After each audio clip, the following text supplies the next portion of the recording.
네, 주안의 만나 10월 30일 토요일 묵상을 함께 나누도록 하겠습니다. 오늘 말씀은 출애굽기 40장 17절에서 38절 말씀으로요.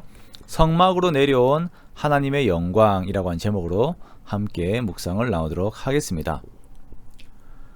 이제 우리는 출애굽기의 마지막을 보게 됩니다. 출애굽기의 마지막은 성막의 완성과 함께 하나님의 임재 그리고 성막을 선두로 한 이스라엘의 행진으로 마무리가 됩니다. 먼저 성막의 완성은 우리가 어제 보았던 말씀처럼 이 모든 것이 철저하게 하나님께서 모세에게 말씀하신 것에 대한 순종으로 이루어지게 됩니다. 그리고 성막의 완성의 시기는 출애굽한 해를 원년으로 하였을 때 둘째 해 1월 1일이 됩니다. 즉 성막의 완성과 함께 이스라엘의 새로운 역사가 시작이 되는 것이죠. 성막이 완성이 되고 성막의 모든 기물들이 관유로 거룩하게 되자 하나님께서 성막에 임하십니다. 구름이 회막에 덮이고 여호와의 영광이 성막에 충만하게 되죠. 그 영광이 얼마나 강했으면 모세가 그 속에 들어갈 수 없을 정도였습니다.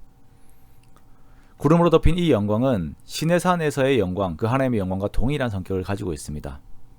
하나님께서 시내산 위에서만 보이시던 그 영광을 가지고 성막으로 내려오신 것입니다. 이 성막의 모습을 보십시오. 외적으로 보았을 때 해달의 가죽으로 된 성막입니다. 장막이에요.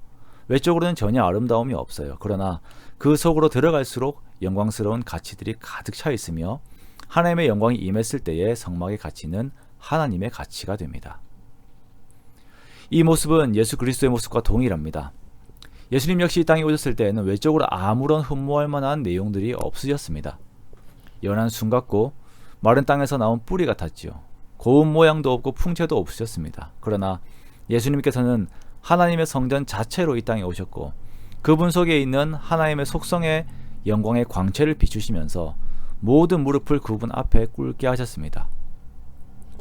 이러한 성막의 모습과 예수님의 모습은 그리스도인들의 추구해야 하는 삶의 모습을 말씀을 하고 있습니다. 그리스도인들은 외적인 것들과 내적인 것들 중에서 어떤 것에 더 신경을 써야 합니까? 성경대로라면 내면을 가꾸어야 합니다. 내면이 성령님으로 가득 차게 해야 합니다. 항상 나의 내적 지성소에 하나님의 임재를 사모하고 하나님으로 인하여 나의 내면이 빛이 나게 해야 합니다. 세상 사람들은 안목의 정욕을 추구하지만 하나님을 사랑하는 자들은 하나님의 앞에서 자신들의 마음이 빛이 나게 해야 합니다.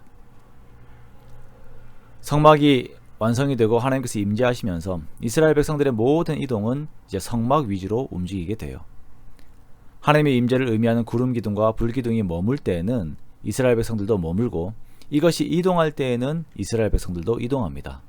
이것은 오늘날 지상교회가 가져야 하는 그 태도를 의미합니다. 즉 성령님께서 인도하시는 방향을 따라 나아가야 하는 것입니다. 우리가 교회 안에서 사역을 할 때에 혹은 회의를 할 때에도 기도로 시작하고 기도로 마무리하는 것도 역시 이러한 이유입니다. 내 개인적인 삶도 마찬가지예요. 하나님께서 인도하시는 것을 따라가기 위하여서 항상 나에게 임재하시는 하나님의 뜻을 구하는 것입니다.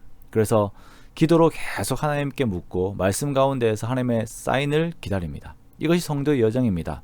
그때 우리는 안전하게 하나님의 뒤를 따라 걸으면서 가나안을 향한 여정을 이룰 수가 있는 것입니다. 우리가 우리 개인적으로도 그렇고 함께 모인 교회도 그렇고 항상 우리는 우리 가운데 함께 하신 하나님의 영광을 바라보아야 합니다. 그 영광이 나아가는 곳을 따라가야 합니다. 그 삶을 우리가 살아갑시다. 세상이 말하는 거짓된 영광의 뒤를 따라가며 그것의 종로를 하는 것이 아닌 하나님의 영광을 계속 추구하며 그 뒤에서 안전함을 누리는 우리 모두가 되기 원합니다.